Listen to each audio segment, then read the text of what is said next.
이제 브로드캐스트가 시작됩니다. 모든 참석자가 듣기 전용 모드에 있습니다.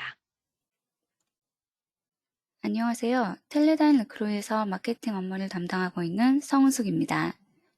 텔레다인 르크로이는 오실로스코프, 시리얼 데이터 분석기, 프로토콜 분석기의 리더로서 복잡한 전자신호에 대한 빠른 측정과 분석, 검증이 가능한 테스트 솔루션을 제공하고 있습니다.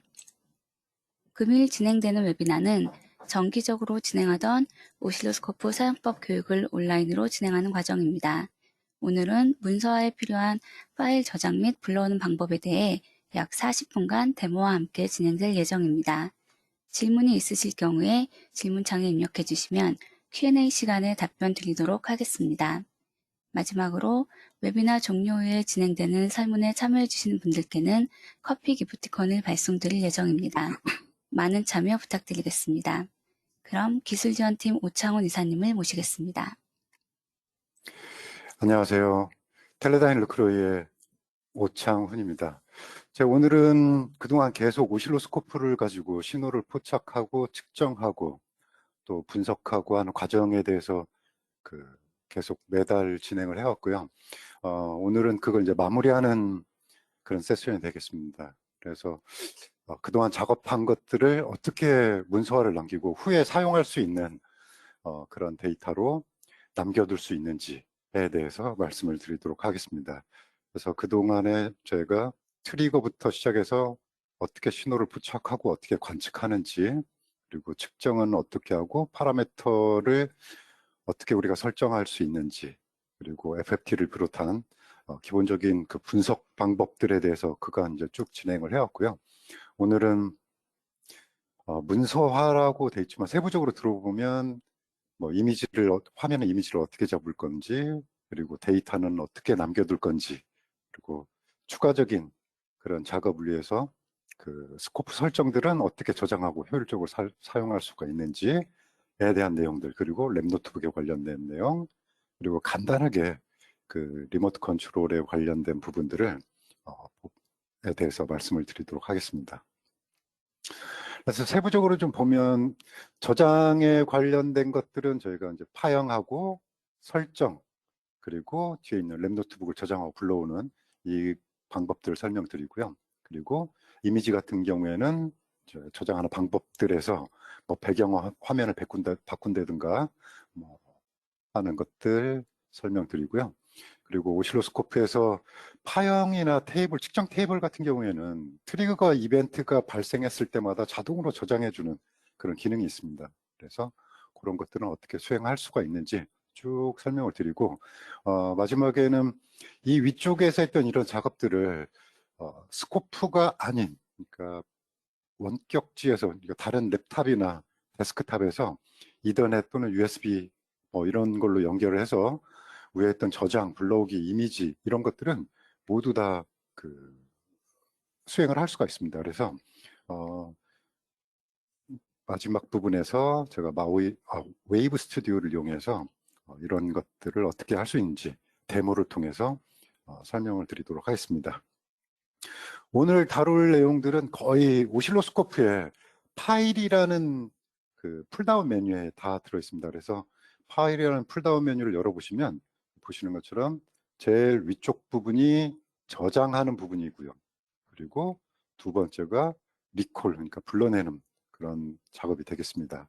그리고 아래쪽에서는 뭐 이미지를 저장하고 설정하는 부분, 그리고 이메일이나 이런 걸 이용해서 현재 스코프 셋업 또는 파일들을 공유하는 방법, 메뉴가 있고요. 그리고 보고서를 생성하는 이런 메뉴가 크게 보면 세 가지가 있는데, 저장 작업은 제일 위쪽에서, 그리고 이제 불러내는 작업은 두 번째 그 리콜 섹션에서 진행을 하시면 되겠습니다. 뭐 제가 여기 프레젠테이션에서는 여러 가지를 좀 설명을 했는데, 사실 이것들은 이제 오실로스코프에서 직접 보여드리는 게 좋을 것 같아서요. 제가 두 가지를 모두 다 준비를 했습니다. 그래서 먼저 뭐 어떤 작업이 이루어졌다면 이제 그런 것들을 그 이미지를 남겨놓을 필요가 있을 때 어떻게 저장하느냐, 이미지를 어떻게 저장하느냐. 근데 아까 말씀드린 대로 파일 메뉴에서 파일 메뉴에서 이미지가 됐건 어떤 거든 다 설정을 할 수가 있고요.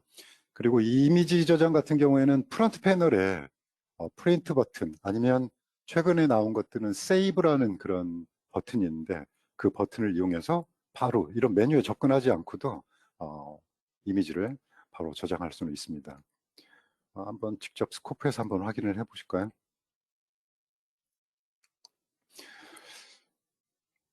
자, 이쪽이죠. 파일 메뉴에 보면 지금 이미지 저장하는 겁니다. 파일 메뉴에 보면 이쪽 제일 위쪽에 세이브 중에 셋업도 있고 웨이폼도 있는데 전체적인 세이브는 이 세이브 단독 메뉴에서 이제 설정이 가능합니다. 사실 그리고 이미지는 여기 프린트 셋업이나 프린트 나우라는 이 메뉴에서도 접근이 가능한데요.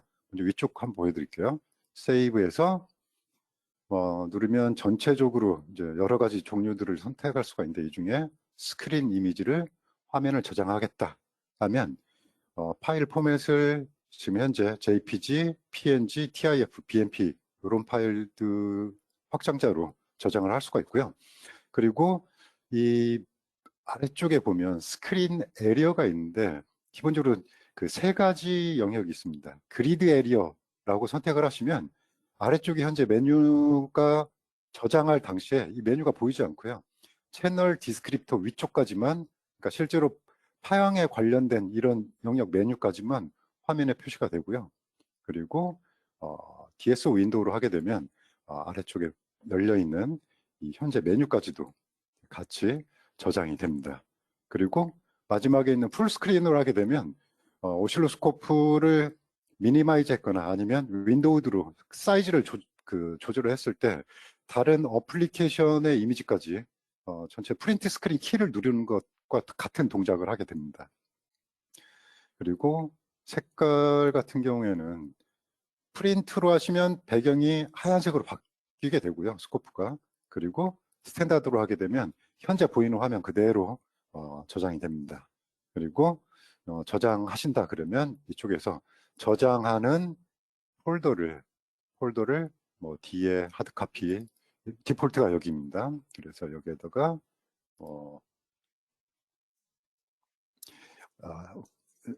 이름을 이렇게 지정을 하시고 OK를 하시면 되는데 이제 추가적인 부분이 이쪽 카운터 부분이에요. 카운터를 체크를 하게 되면 이 같은 이름에 계속 시퀀스 번호를 같이 추가를 해줍니다. 그래서 이 메뉴에 접근하지 않고도 프론트 패널에 있는 세이브 또는 프린트 버튼을 계속 누르게 되면 자동으로 같은 이름의 시퀀스가 올라가면서 저장이 되겠습니다. 그리고 얘를 뺐다 그러면 이미 파일이 있는데 덮었을 건지 아닌지를 내가 물어보거나 덮어쓰게 됩니다. 한번 볼까요?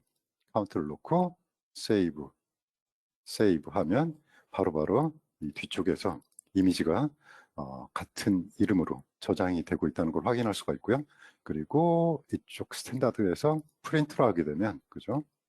프린트로 하게 되면 이미지가 바탕 화면이 이런 식으로 바뀌면서 데이터를 저장을 할 수가 있습니다. 그리고 파형 같은 경우에는 보통 저는 프로브를 대는 부분에서 실제 신호들은 신호라고 부르고요. 파형 같은 경우는 스코프에서 이미 샘플링이 돼가지고 그걸 화면에 디스플레이한 것들을 저는 파형이라고 이렇게 부르는데 이 파형을 저장하는 그 방법은 대부분 거의 이 스코프 사용자분들이 제일 선호하는 포맷이 ASCII나 또는 CSV를 선호를 하시는데 저는 바이너리로 저장하시는 것을 추천을 드립니다. 그리고 전체 메뉴는 보시다시피 왼쪽에서부터 오른쪽으로 맞춰가면 되는데요. 내가 어떤 파형, 그러니까 여러 개 화면에 디스플레이 된 것 중에서 어떤 파형을 저장할 건지 그리고 내가 포맷은 뭘로 할 건지를 선택하고 같이 이름을 지정하고 그대로 세이브를 진행하시면 되고요. 만약에 채널 하나가 아니라 뭐 4개 채널 아니면 펑션까지 해서 메뉴 여러 가지 그 파형들이 화면에 디스플레이 돼 있다면 이걸 동시에 저장하고 싶다 그러면 이쪽에 All Display라는 이 메뉴를 선택을 하시면 전체 화면에 표시된 모든 파형들이 모두 다 한꺼번에 저장이 됩니다. 그리고 파형 저장할 때는 아까 말씀드린 대로 바이너리, 그러니까 TRC 확장자로 저장을 해서 추천을 드리고요. 만약에 ASCII로 저장을 하거나 CSV로 저장을 한다면 가급적이면 헤더를 추가해가지고 이제 저장을 하시면 스코프에서 다시 불러보실 수가 있어요. 그런데 그냥 단순히 CSV로 하겠다 그러면 스코프에서는 불러볼 수가 없고 외부 툴, 엑셀이나 매트랩이나 뭐 메스캐드나 이런 데에서는 불러볼 수 있지만 스코프에서는 헤더가 없으면 다시 불러내기가 안 됩니다. 그래서 이 CSV로 하는 경우에는 좀 단점이 뭐냐면 사용하기에는 되게 편한데 단점이 스코프에서 다시 불러볼 수가 없고 파일 사이즈가 10배 이상 커진다는 그런 단점이 있습니다. 그래서 데이터를 빠르게 저장해야 된다 그러면 바이너리로 하시고 후에 ASCII로 변환을 하시는 게 훨씬 더 유리한 방법이 되겠습니다. 그리고 오실로스코프에서 같은 작업을 계속 또 여러 번 해야 된다면 매번 스코프를 켜고 설정을 하기가 굉장히 힘듭니다. 시간이 뭐 5분, 3분 그 이상이 걸리기도 하는데 스코프에 셋업을 저장해 두시면 바로바로 그 해당하는 측정들을 바로 불러가지고 바로 측정에 사용할 수가 있어요. 그래서 이런 셋업 파일을 저장해 두시면 아주 편리하게 측정을 하실 수가 있습니다. 한번 스코프에서 파형 저장하는 것도 보겠습니다. 파일에서 이렇게 현재 보고 있는 지금 두 개 겹쳐 있지만 두 가지 파형이 이렇게 들어와 있습니다. 그래서 얘를 파일에서 Save Waveform라고 선택을 하면 소스 부분에서 어떤 걸 지정을 할 거냐. 현재 채널 1번으로 되어 있는데 채널 2번을 하고 싶다 그러면 채널 2번을 가져다가 소스에다 집어넣어도 되고요. 아니면 이 채널 1, 2번을 한꺼번에 하고 싶다 그러면 All Display로 선택을 하시면 현재 화면에 보이고 있는 게 2개든 10개든 모두 한꺼번에 저장이 됩니다. 그리고 포맷을 제가 말씀드렸는데 포맷은 기본적으로 ASCII, 엑셀, CSV, 매틀랩 그리고 메스캐드 포맷이 지원이 되고요. 웨이브 ML 같은 경우에는 아이 다이어그램이나 또는 디지털 신호들을 저장하는 포맷입니다. 현재 입력이 없기 때문에 디세이블이 되어 있고요. 바이너리로가 가장 좋은 거고요. 여러분들이 이제 많이 선호하시는 엑셀로 선택을 하게 되면 기본 디폴트가 타임 앤 앰플리튜드예요. 그래서 이걸 작업을 한번 선택을 하지 않으시면 헤더가 추가되지 않고 전압과 시간만 저장이 됩니다. 그래서 스코프에서 다시 사용을 하고 싶다 그러면 여기에 있는 with 헤더로 설정을 하시는 게 좋겠습니다. 한번 제가 두 가지를 바이너리로 해서 아까 똑같습니다. 카운터가 있으면 시퀀스가 붙여지고요. 그리고 소스 같은 경우에는 제일 앞쪽에 이 소스 이름을 추가할 건지 안 할 건지인데요. 지금 선택이 안 되죠. 왜냐하면 제가 올 디스플레이로 했기 때문에 같은 시간에 저장된 게 채널이 어떤 채널인지를 알 수가 없기 때문에 선택이 안 되고요. 채널 하나만 선택했다. 그러면 소스를 빼면 앞쪽에 채널 이름이 없고요. 소스를 넣게 되면 이런 식으로 채널이 몇 번 채널에 어떤 테스트 A라는 이름으로 저장이 됐다. 이렇게 표시를 할 수가 있습니다. 여기서는 제가 올 디스플레이로 해서 D 드라이브 웨이폼에 저장을 해 두겠습니다. 그리고 아울러 똑같이 엑셀에서도 헤더를 포함한 것도 두 개를 저장을 해 두겠습니다. 자, 이렇게 하면 파일이 저장이 되고요. 예를 들어 현재 지금 사실 이게 아이스캐시 그 클럭하고 데이터 파형인데 이걸 가지고 나는 예를 들어 디코딩을 수행을 했다. 이렇게요. 디코딩을 수행을 했고 그러면 나중에 다시 이 측정을 똑같이 해야 된다면 아까 말씀드린 대로 파일에서 Save Setup 그리고 이름을 주죠. I2C 디코드 샘플이라고 이름을 지어 놓겠습니다. 그러면 얘는 지금 D 드라이브 셋업에 들어가 있습니다. 그래서 세이브 나고 하면 이게 이제 그 셋업, 이번에는 모든 걸 다 빼고 셋업만 저장이 된 거고요. 물론 셋업은 파일로도 저장할 수가 있고요. 메모리에 저장을 하는 경우에, 그러면 오늘 날짜로 이런 식으로 이름을 주게 되면 언제든지 빠르게 불러볼 수가 있습니다. 그러면 제가 한번 이것부터 해보겠습니다. 디폴트로 스코프를 초기화를 시키고요. 그죠? 초기화를 시키고 다시 I2C 디코드를 한다 그러면 이번에는 뒤에서 하게 될 내용인데 리콜 셋업에서 그대로 메모리 부분에서 먼저 불러볼게요. 금방 저장한 요걸 리콜 하게 되면 스코프가 자동으로 그 셋업에 들어가게 되고요. 데이터를 받으면 디코드하고 측정 값을 그대로 아까 설정한 값이 올라오기 때문에 매우 빠르게 그 스코프를 설정해서 측정에 사용할 수가 있습니다. 이 메모리에 저장했을 때 단점은 뭐냐면 다른 분이 이쪽에 세이브를 똑같이 겹쳐 쓰기 했다 그러면 기존 건 사라지고 맙니다. 그래서 필요하다면 이쪽 파일 메뉴에 놓고 이런 식으로 불러서 이제 리콜에서요. 파일에서 이렇게 지정한 걸 찾아서 사용하시는 게 훨씬 좋은 그런 방법이라고 할 수가 있겠습니다. 그러면 스코프가 그쪽 셋업을 바로 불러다가 설정을 하기 때문에 매우 빠르게 테스팅을 수행할 수가 있게 됩니다. 자, 그리고 아까 저장했던 파일을 두 가지를 모두 다 한번 다시 불러보겠습니다. 파일 저장한 게 아까 세이브 웨이폼에서 저장을 했고요. 이전에 리콜 웨이폼에서 웨이폼이라는 현재 설정 디렉토리에서 브라우징을 해보시면 그죠? 아까 한꺼번에 저장한 게 이렇게 테스트 A 그리고 채널 1번에다가 요를 M1으로다는 저장을 불러내겠다 그러면 저장한 게 불러지고요. 그리고 M2에다가 두 번째 저장한 C2 이건 이제 화살표로 지정이 가능한데요. 얘를 리콜하면 두 가지 파형이 아까 저장된 파형이 그대로 올라오게 됩니다. 그리고 아까 이전에 제가 TRC 바이너리하고 CSV도 같이 저장을 했어요. 그래서 CSV 같은 경우에는 여기 리스트에 보이지 않습니다. 그래서 all 파일즈를 선택을 하게 되면 CSV로 저장한 C1의 CSV 얘는 제가 세 번째에다가 불러내겠습니다. 그리고 네 번째에다가는 다른 CSV 파일을 또 불러야겠죠.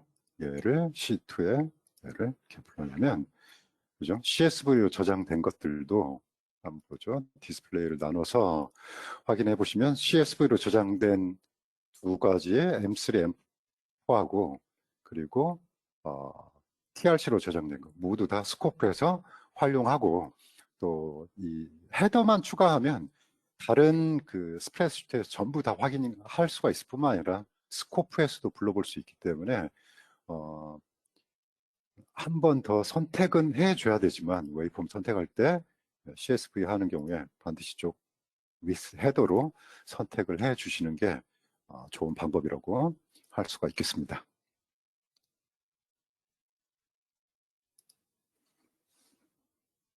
자, 제가 이쪽 그 파형 불러오기 부분까지 이제 커버를 이제 했고요. 그리고 만약에 그러면 내가 헤더 없이 ASCII 파일로 저장하고 또는 뭐 CSV 파일로 이미 저장을 했다. 그러면 스코프에서 불러보고 싶은데 이걸 어떻게 할 수 있느냐. 그죠? 그러면 그 ASCII 데이터 앞에 헤더를 추가를 해줘야 되는데 매뉴얼로는 그 헤더를 추가하기가 힘듭니다. 그래서 제가 이쪽 르크로이 블로그에 간단한 스크립트를 넣어놨어요. 그래서 포착된 이 데이터에서 타임베이스랑 여러 가지 정보를 거꾸로 추출해서 헤더를 만들어주는 이런 작업을 했습니다. 그래서 소스 파형을 선택을 하고 이 스크립트를 구동을 하고 소스를 선택하면 바로 똑같은 이름의 with 헤더라는 같은 파일 이름이 만들어집니다. 그러면 이걸 그대로 가져다가 오실로스코프에서 다시 불러볼 수가 있겠습니다. 이 부분은 좀 기억을 해 두시는 게 좋을 것 같습니다. 블록에 이미 설명을 드렸고요.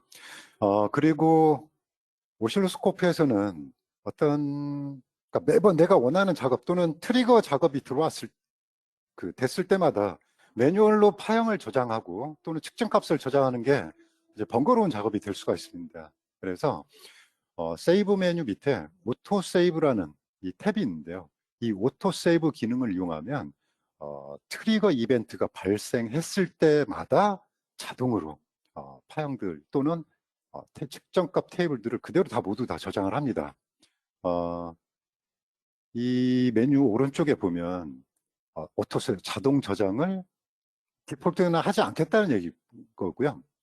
랩으로 설정하거나 필로 선택할 수가 있는데 랩 같은 경우에는 하드디스크가 또는 지정한 그 USB 드라이브가 꽉 찼다 그러면 맨 처음에 된 걔를 오버라이트 했으면서 계속 사용자가 와서 오프하는 순간까지 계속 저장을 합니다. 그리고 여기 T를 선택하면 그 지정한 디스크가 이제 꽉 차게 되면 메뉴를 멈추고 동작을 멈추고 동작을 멈추게 되는 거죠. 한번 보겠습니다. 스코프에서 직접 한번 확인을 해 보시죠. 자, 제가 화면에 표시된 메모리는 일단 지우고요. 채널을 켜가지고 두 가지가 있는데요.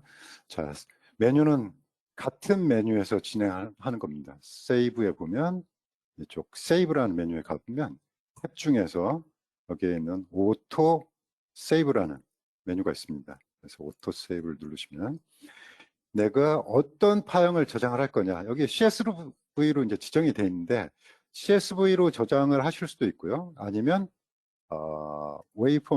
웨이폼에서 엑셀이 아니라 바이너리로 해놓게 되면 오토세이브에서 똑같이 바이너리 데이터로 저장을 하게 되고요. 나는 얘를 저장하고 싶다. 그리고 측정값도 필요하다 그러면 매조라는 저장을 하시면 되겠습니다. 그리고 오른쪽 끝에서 현재 이제 디폴트가 기본이 오픈 모드인데요. 얘를 랩으로 선택하거나 필로 이제 선택을 할 수가 있습니다. 한번 이 부분에서는 그렇죠? 메뉴를 열어놓고 보는 게 좋겠죠. 저장하는 부분을 이렇게 열어놓고요. 여기에서 내가 필로 하겠다. 그러면 트리거가 계속 저장이 되고 있습니다. 59, 56 이렇게. 그래서 지금 현재 이제 오토로 나눴기 때문에 이렇고요. 그래서 제일 위쪽으로 스크롤을 해서 제가 이제 트리거 업데이트가 되면 바로바로 하나씩 현재 시점에서 파형이 계속해서 저장이 되고 있습니다. 그래서 이렇게 랩하고 필 두 가지 방식을 이용해서 현재 트리거 될 때마다 파형이나 원하는 것들을 자동으로 저장할 수 있는 그런 기능을 가지고 있습니다.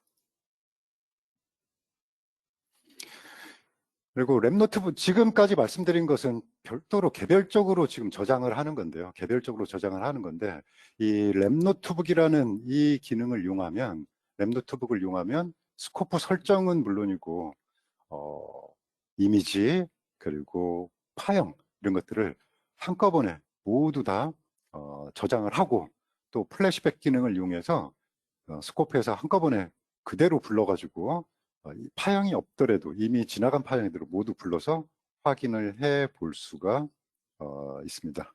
이것도 한번 보죠. 뭐 저장 순서는 크게 중요하지 않는 것 같아요. 세이브 랩 노트북에서 그리고 파일 이름 지정하고 세이브 누르면 된다라는 거고 불러낼 때도 누구죠? 이 그림을 확인하면서 그냥 바로 플래시백을 누르시면 됩니다. 실제로 스코프를 확인하는 게 좋으니까요. 한번 요거 같은 파형을 가지고 한번 똑같은 작업을 다시 한번 해보겠습니다. 예. 자, 이쪽 풀다운 메뉴 파일에서 먼저 저장하고 곧바로 불러내 보겠습니다. 세이브 랩 노트북에서 랩 노트북 파일 현재 D 드라이브에 이 파일을 LMB라는 파일을 지정을 하겠다. 그리고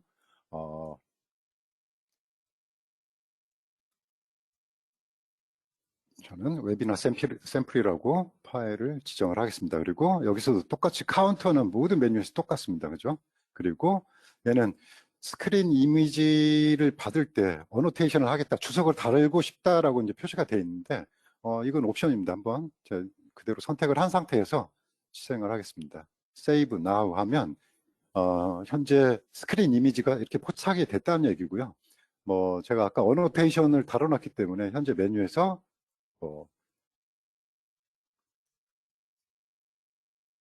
여러 가지 이제 기능을 이름을 추가하거나, 그죠? 아니면 색깔을 바꿔가지고 원하는 부분을 지정하거나 하는 것들을 수행을 할 수가 있고요. 이건 썩 중요한 건 아닌 것 같고, 자, done 하면 이 파일이 웹이나 샘플이라는 이름으로 랩 노트북에 현재 저장이 됐습니다. 그리고 제가 스코프에 입력되고 있는 파형을 이대로 지워보고요. 그리고 디폴트 셋업으로 초기화를 하겠습니다. 현재 스코프에는 입력되고 있는 신호가 없습니다. 그러면 얘를 거꾸로 이제 불러낼 때는 파일에서 리콜 랩 노트북을 선택을 하면 이미 딱 저장했을 당시에 이미지가 화면에 표시가 되고요. 그죠? 그리고 다른 걸 확인하고 싶으면 이렇게 이미지를 통해서 확인이 모두 다 확인하실 수가 있습니다. 그리고 원하는 부분에서 원하는 이름에 이걸 확인이 되면 그대로 오른쪽에서 플래시백을 딱 누르시면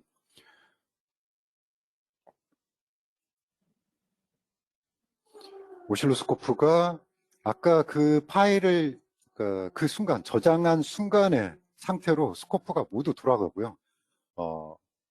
아까 저장했던 그런 파일들도 화면에다가 모두 다 표시를 합니다. 지금 데이터를 상당히 많이 가지고 있어가지고 이제 시간이 걸리는데요. 아까 디코드한 상태 그대로 올라왔고요.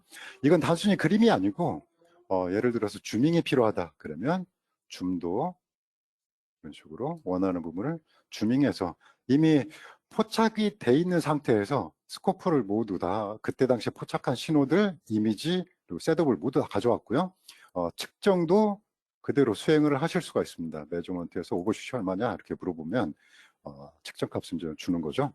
그리고 이 상태에서 이제 새로 업데이트된 파일이 이미지가 저장이 필요하다 그러면 세이브에서 그대로 세이브 이미지를 통해 가지고 세이브 스크린 이미지를 통해서 저장을 해 두시면 이미 한 달 전에 됐건 그때 당시에 되돌아가서 파형을 새롭게 분석하는 그런 과정을 수행을 하실 수가 있는 게 이 랩 노트북의 장점이고 기능입니다. 그래서 플래시백을 이용하면 굉장히 쉽게 그런 작업을 수행하실 수가 있습니다. 그리고 그 랩 노트북으로 저장된 이 파일들은 오실로스코프에서도 가능하고요. 일반 PC에서도 이렇게 해당하는 파일을 선택을 하면 어떤 내용들이 들어있는지 그리고 오른쪽으로 클릭해서 내용물을 모두 다 압축을 해제한다든가 스크린 이미지를 미리 본다든가 하는 작업들을 모두 다 똑같이 수행을 할 수가 있고요. 여기 보시면 TRC라고 해서 바이너리 파일 그리고 여기 보이지는 않는데요. 이미지하고 셋업 파일 모든 게 다 한꺼번에 모두 다 저장이 되고 파일들을 관리를 하실 수가 있습니다. 그렇죠? 플래시백도 이미 보여드렸고요. 그리고 이게 이제 스코프가 가지고 있는 기본적인 뭐라고 할까요? 기본적인 저장 기능들입니다. 기본적인 저장이고요. 제가 이제 추가적으로 한 가지 이제 더 말씀드리고 싶은 건 뭐냐면 이런 작업들을 오실로스코프 상에서 저장하고 나중에 파일을 USB로 옮겨가고 이런 작업 이런 게 아니라 원격지에서 미리 스코프를 연결한 다음에 모든 걸 수행하자라는 거죠. 그래서 그런 대표적인 툴이 웨이브 스튜디오라는 이 툴이 있습니다. 무료로 사용할 수 있는 이 툴이고요. 현재 스코프에서 보이는 파형을 그대로 선택하는 순간에 가져와 가지고 화면에 표시하거나 아니면 커서를 이용해서 측정을 하고 또 파라미터를 이용해서 측정 값들을 이미 가져온 것들을 선택을 할 수가 있고요. 또는 원격 제어도 가능합니다. 네, 이 부분을 제일 좀 어렵게 생각하시는 부분 중에 하나가 이 부분인 것 같아요. 어떻게 스코프를 연결할 것이냐라는 건데요. 이 오른쪽에 있는 건 웨이브 스튜디오 화면입니다. 웨이브 스튜디오에서는 뭐 RS232, GPIB, 네트워크, VXI 또는 USB를 이용해서 연결할 수 있는 방법을 이제 제공을 하는데 나는 USB로 하고 이쪽 연결을 다른 인터페이스로 하면 안 되겠죠. 그래서 USB나 네트워크 이게 이제 가장 많이 자주 사용되는 인터페이스 중에 하나인 것 같고요. 이쪽에서 설정을 했다면 반드시 스코프에서도 같이 설정을 맞춰 주셔야 돼요. 그래서 유틸리티 셋업 리모트라는 부분에 가보면 스코프가 연결할 수 있는 IP 주소 또는 USB TMC로 선택하는 경우에 USB TMC의 그 리소스 이름이 확인이 됩니다. 물론 USB로 연결하면 USB TMC 이쪽 화면에서 저절로 업데이트가 되기 때문에 확인이 가능한데요. 이 두 가지 부분을 먼저 스코프하고 웨이브 스튜디오하고 두 개가 먼저 잘 맞아줘야 통신을 시작할 수가 있습니다.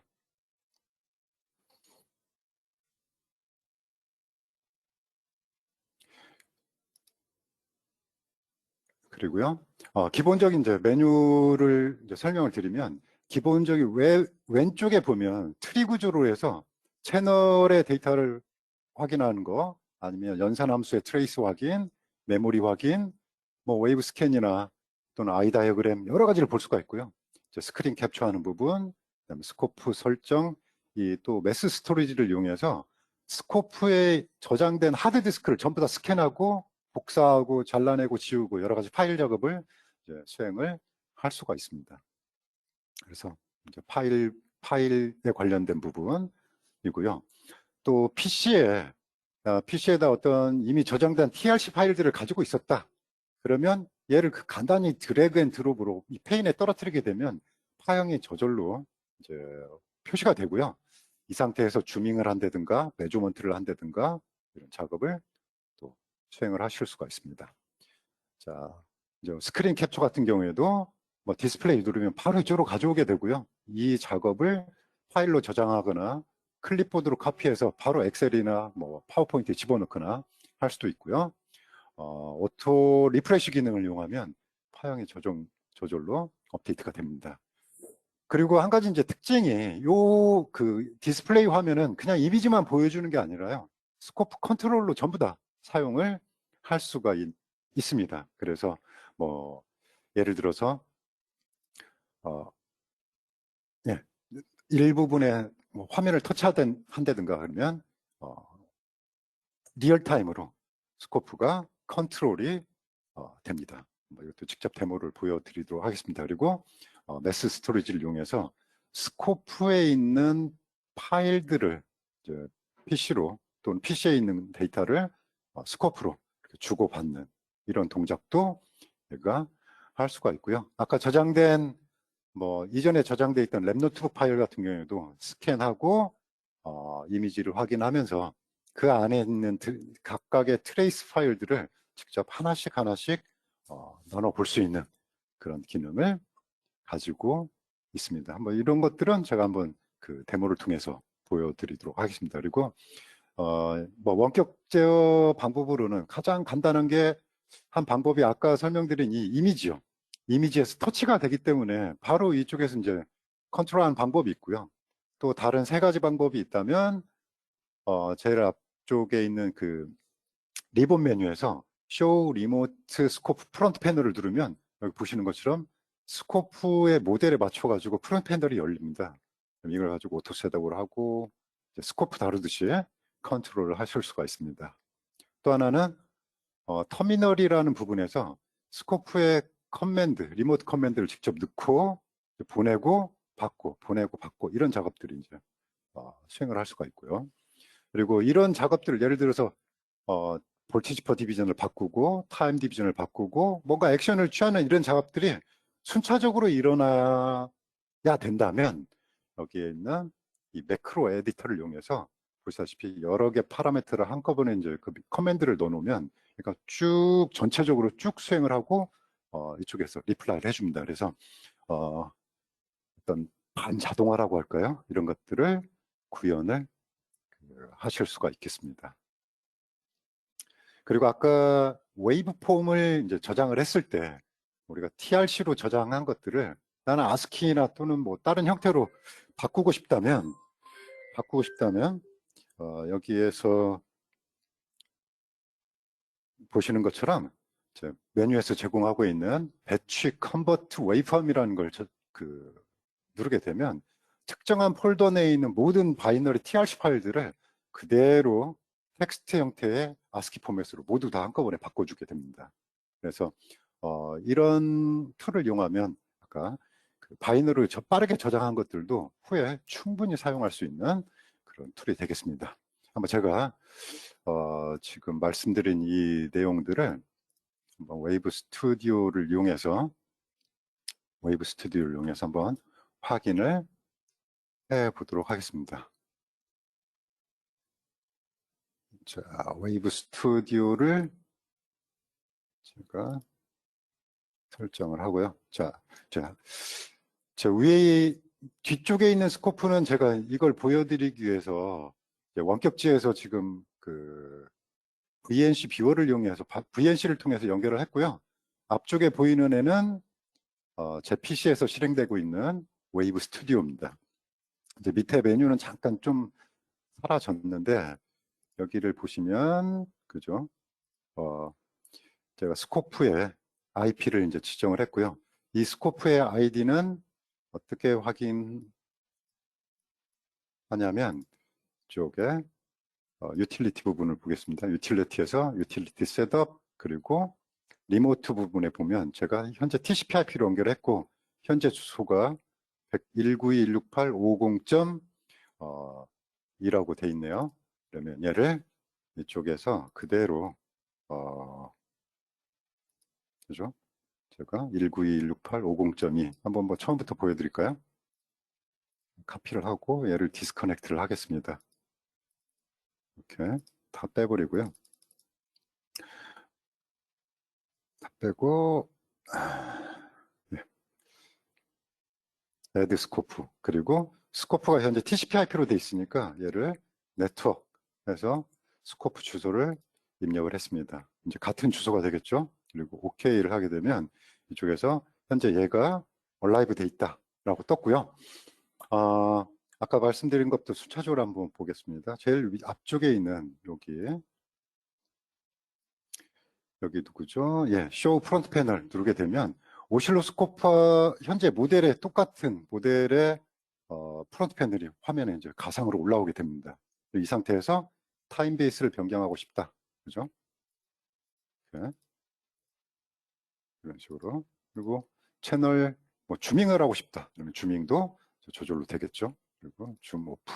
뭐 이런 식으로 스코프를 직접 앞에 두고 있는 것처럼 똑같이 컨트롤 할 수 있는 게 이쪽에 있는 Show Remote Front 패널이 되겠습니다. 그리고 먼저 채널에 있는 파형을 한번 가져와 볼게요. 채널 파형은 이쪽 채널 메뉴에 보면 채널 메뉴에서 채널 현재 켜져 있는 게 1, 2, 3, 4가 있는데 채널 1번 데이터를 가져오고 싶다. 그리고 폴더를 누르면 화면에 채널 1번 파형이 화면에 표시가 되고 있고요. 채널 1번에 대한 누구죠? 그 프로퍼티들 몇 포인트가 돼 있는지 10만 개가 있다네요. 그리고 허라지언탈 수평축, 수직축에 관련된 정보들 확인할 수가 있고요. 이 상태에서 이렇게 주밍을 한다거나 아니면 커서를 올려가지고 커서 측정을 하고 그러면 현재 X1 첫 번째, 두 번째, 그 다음에 전압값들 모두 다 측정을 하고 그때그때 업데이트가 되는 걸 확인할 수가 있습니다. 그리고 이 상태에서 나는 리프레시를 누르게 되면 리프레시를 누르면 파형이 현재 진행하고 있는 파형으로 바로 그 순간에 업데이트를 해줍니다. 그리고 뭐 주밍, 했고요. 리셋 이런 식으로. 아니면 측정하고 싶다. 그러면 측정값을 누르면 기본적으로 사용하는 앰플리튜드나 맥시멈, 베이스탑, 전압, 그리고 시간에 관련된 파라미터들이 저절로 모두 다 올라오게 됩니다. 그리고 이런 데이터들은 세이브를 통해서, 세이브 메뉴를 통해서 텍스트 파일이나 또는 바이너리 파일로 그 자리에서 바로 저장을 하실 수가 있습니다. 물론 채널 2로 누르면 채널 2도 똑같이 올라오겠죠. 그리고 이 채널 2 파형에 대해서 측정을 수행하겠다. 그러면 측정이 될 거고, 확대도 하실 수가 있습니다. 같은 방식으로 뭐 메모리에 있는 데이터를 가지고 싶다면 아까 3, 4번에 저장을 했나요? 3번 신호를 가지고 싶다. 그럼 메모리에 있는 데이터도 그대로 모두 다 가져와서 같은 작업을 계속 연속적으로 수행을 할 수가 있고요. 그리고 파형들은 잠깐 제거를 하고요. 이쪽에 보면 이제 스크린 디스플레이 캡처라는 메뉴가 있는데, 디스플레이 캡처 메뉴에 보시면 이게 현재 오실로스코프의 화면입니다. 그죠? 그리고 이 상태에서 나는 그 신호를 관측할 때 원격지에서는 까만색이 아니고 배경화면을 하얀색으로 바꾸고 싶다 하면 당연히 바꾸게 될 거고요. 그리고 현재 메뉴가 이제 아래쪽에 열려 있는데 이 메뉴를 나는 지울래 그러면 보이시나요? 컨트롤 누르면 해당 작업이 바로 원격 해서 리모트 컨트롤은 그 원격 제어 커맨드 필요 없이 버튼을 통해서도 타임베이스를 바꾸고 타임베이스를 변경하고 뭐 이런 작업들 스코프에 하는 작업하고 똑같은 작업을 수행을 할 수가 있습니다. 그리고 이쪽 0.5초마다 나는 화면을 리프레시 하겠다 그러면 당연히 리프레시 되고요. 제가 스코프에 타임베이스 변경하면 그죠? 이렇게 그래서 거의 뭐 실시간은 아니지만 0.5초에 한 번씩 이제 데이터를 업데이트를 해서 화면에 디스플레이를 할 수가 있습니다. 그리고 아래쪽에 있는 매스 스토리지 같은 경우에도 이건 지금 현재 오실로스코프의 디렉토리에 있는 거고요. 아까 저장한 누굽니까 웨이폼 아까 이렇게 TRC 파일들을 이제 저장을 했었죠. 웨이폼 밑에 그죠? 그러면 이런 값들을 그대로 카피해서 내 PC에다가 쳐넣으면 그대로 다 그 파일 작업들을 주고받는 그런 파일 작업들을 완료를 하실 수가 있습니다. 자, 이게 이제 기본적인 웨이브 스튜디오가 기본적으로 가지고 있는 기능입니다. 그래서 특별하게 뭐 프로그래밍을 한다든가 이런 작업 없이도 원격 작업들을 쉽게 수행을 할 수가 있겠습니다.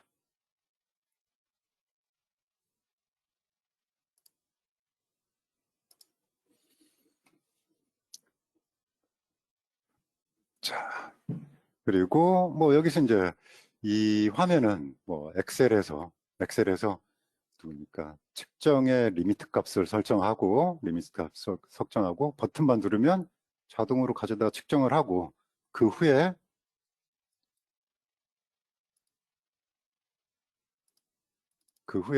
데이터를 저장하는 이제 그런 작업인데요. 이런 것들도 뭐 이건 이제 현재 이 값은 여기에 있는 건 뭐 몇 줄 안 되죠. 한 20줄 내외 이 리모트 컨트롤 명령어를 이용해서 이런 이제 작업을 만들 겁니다. 한번 이것도 이 상태에서 한번 보여드려 볼까요?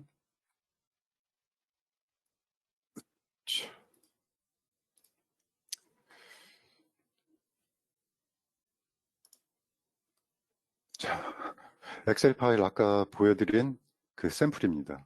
그리고 얘 같은 경우에는 IP 주소를 똑같이 이제 내부에서 하는 거니까요. 주소가 기억이 안 나네. 168.50.2번이었나요?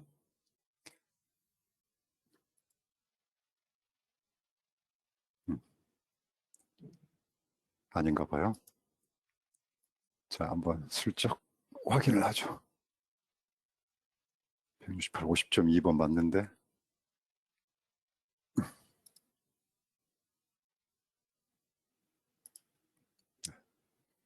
이 168인데 오타가 났네요. 168.50.2번 IP 연결하면, 얘가 연결을 하면 자동으로 스코프에 있는 이 모델, 시리얼 번호, 그리고 누가 작업을 하고 있는지, 날짜 이렇게 나오고요. 이건 그냥 레포트 샘플입니다. 그래서 run 하면, 네, 스코프에서 측정한 값을 그대로 가져다가 확인을 하고, 스코프 자동 이미지를 저장하면서 패스페일 또는 어떤 식으로 매저먼트가 됐는지 이런 것들을 이제 확인을 할 수 있는 그런 아주 심플한 그런 툴이 되겠습니다. 자, 건물 이제 거의 마무리 단계에 왔는데요.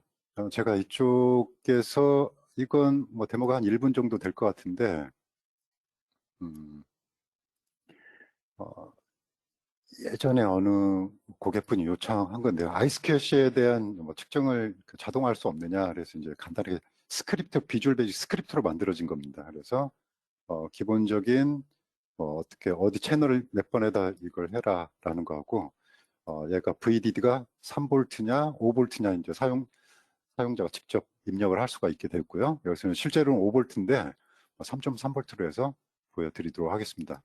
이렇게 선택을 하게 되면 자동으로 이제 테스트를 하면서 얘는 측정값들의 미니멈 값 그리고 맥시멈 값 두 부분을 자동으로 이제 커서들이 이동하면서 매조먼트를 하는 그런 방법입니다. 그래서 실제 포착된 신호의 특정한 부분들을 얘가 민맥스 부분을 자동으로 이제 찾아가면서 매조먼트를 디테일하게 이제 수행을 하고 필요한 부분은 보시다시피 자동 주밍을 이용해서 확대한 파형으로 데이터를 보여주고 있습니다. 그리고 모든 측정된 결과들은 아래쪽에 자동으로 지금 이미지를 특정한 부분에 저장을 지금 해두고 있어요. 그래서 전체 테스트가 끝나고 나면 레포트 파일을 만들 거냐 물어보고 있는데 이걸 yes 하면 자동으로 만들고요. 현재 측정하고 있는 데이터 샘플이 누구냐 그러면 이름을 똑같이 웨이브 샘플 이렇게 주겠습니다. 오케이. 그냥 자동으로 만들어 주고요. 얘는 기본적으로는 HTML로 만들어지는데 얘를 PDF로 변환할 거냐 물어보는 거고요. 작업은 수행하지 않겠습니다. No 하면 측정 값들을 이렇게, 기본적인 형태를 이용해서 DUT 이름이 뭔지, 그다음에 사용한 스코프의 시리얼 번호하고 버전, 기타 정보를 쭉 내보내고요. 그리고 얘는 어느 부분에서 페일이 났느냐 봤더니 뭐 100kg보다 작아야 되는데 맥시멈이 지금 그죠? 100.1561로 넘어갔네요. 그래서 페일이 났고요. 그래서 일일이 데이터 값을 확인하거나 포착된 이미지는 아래쪽으로 이렇게 저장되는 이런 샘플입니다. 이런 것들도 그 도큐멘트 그러니까 문서화 작업의 일부라고 할 수가 있겠습니다. 이런 작업들도 간단히 수행을 할 수가 있습니다. 그리고 아까 웨이브 스튜디오에서는 파형을 개별적으로 하나씩 확인했는데요. 뭐 매번 말씀드리는 거지만 마우이 스튜디오라는 이 툴을 이용하면 현재 보이는 것처럼 스코프하고 같은 파형들, 모양, 그리고 한꺼번에 여러 개 파형들을 이 PC에서 확인을 할 수 있는 그런 툴입니다.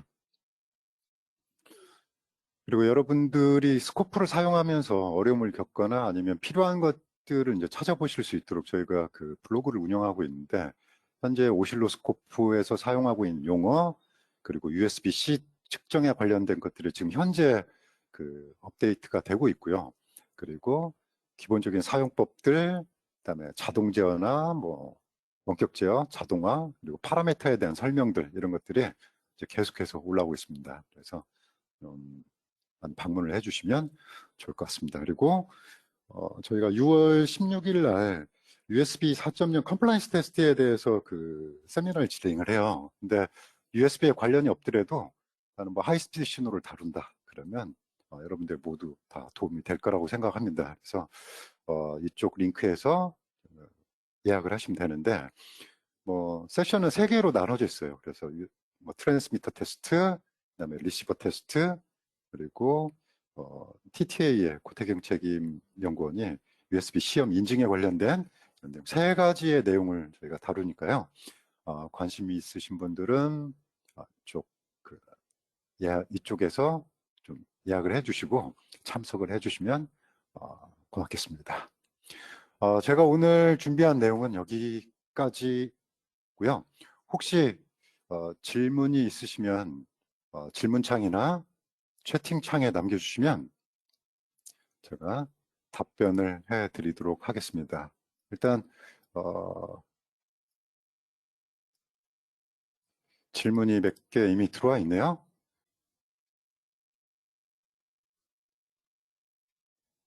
네, 한번 질문을 공유를 하고 있습니다. 네, 바이너리 형태로 저장을, 네, 아까 그 중간에 한번 말씀드린 것처럼 바이너리는 데이터 뭐죠? 그 사이즈가 파일 사이즈가 제일 작습니다. 제일 작고요. 그리고 파일이 작을 뿐만 아니라 나중에 언제든지 우리가 ASCII로 데이터를 바꿔서 추가할 수 있는 방법이 있습니다. 그리고 그러니까 ASCII로 변환하는 방법이 있습니다. 그래서 바이너리가 공간적인 면이나 그러니까 용량면에서 봐도 그렇고요. 굉장히 이제 빠르고 그다음에 후에 활용할 수 있는 방법이 많기 때문에 개인적으로는 바이너리 파일로 저장하는 것을 추천을 드립니다. 그리고 두 번째 질문에서는 바이너리로 저장하는 파일 그냥 바로 열어볼 수 있는 방법은 아까 르크로이 툴에서는 웨이브 스튜디오가 있을 수 있고요. 그리고 마우이 스튜디오가 있을 수가 있습니다. 그리고 뭡니까 매틀랩이나 또는 뭐 엑셀 이런 것도 간단히 뭐 변환하는 매틀랩 같은 경우는 아예 이제 트레이스 TRC 파일을 읽어볼 수 있는 방법을 가지고 있고요. 엑셀 같은 경우에는 이제 한 가지 좀만 작업을 하시면 누구죠? 웨이브 스튜디오에서 ASCII로 변환해 주시면 바로 그 데이터를 볼 수가 있습니다. 로 데이터는 바이너리로 되어 있기 때문에 이렇게 되어 있고요. 아까 그 설명드렸던 웨이브 스튜디오에서 그 해당하는 파일을 ASCII로 배치 컨버팅을 하면 이런 작업을 수행을 하실 수가 있습니다. 그리고 웨이브 스튜디오는 모델에 관계없이 모두 다 르크로이 스코프는 호환이 됩니다. 그리고 마지막에 스코프 캡처 같은 경우에는 화면 캡처 같은 경우에는 그 뭐라 할까요? 이미지로 저장이 된 거고요.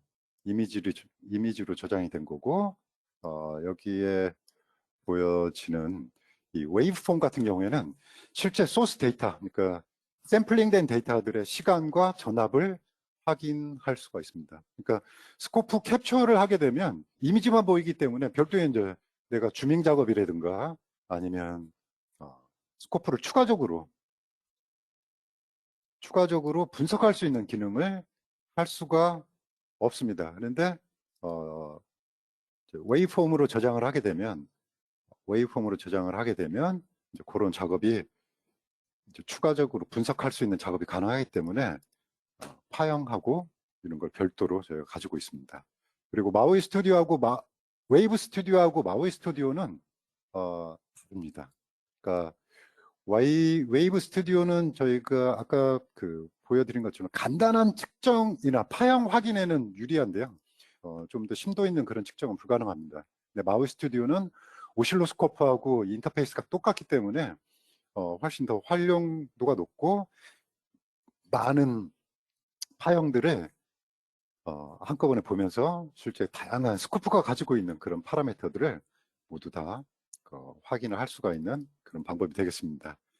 그리고 마지막에 보여드린 것은 웨이브 스튜디오로도 가능하지만 제가 한 것은 웨이브 스튜디오에서 입력해야 되는 커맨드들을 그냥 따로 비주얼 베이직 스크립트라고 해서 텍스트 파일 같은 형태로 만들어 놓고 이제 그걸 수행을 한 겁니다. 그래서 약간 차이는 있지만 물론 가능합니다. 하지만 이제 그럴 필요가 없기 때문에 그냥 텍스트 파일로 저장을 하고 그 커맨드를 불러가지고 실행하는 그런 스크립트였습니다. 네, 혹시 더 추가적인 질문이 있으신가요? 지금 채팅창도 괜찮고요. Q&A 창에 입력해 주시면 바로 답변을 하도록 하겠습니다.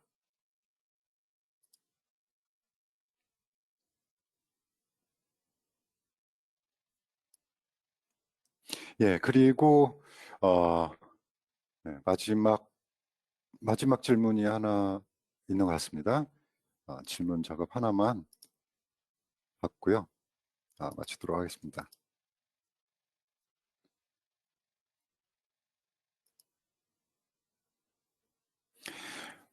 네, 마지막 질문은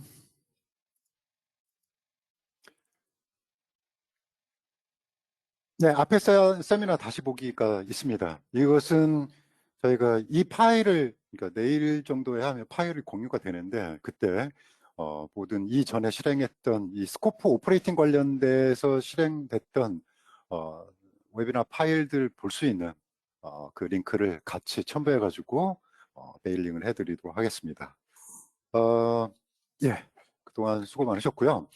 다음 세미나에서 또 찾아뵙도록 하겠습니다. 뒤에 설문이 있을 건데 설문에 해주시면 저희가 커피 기프티콘도 드리고요.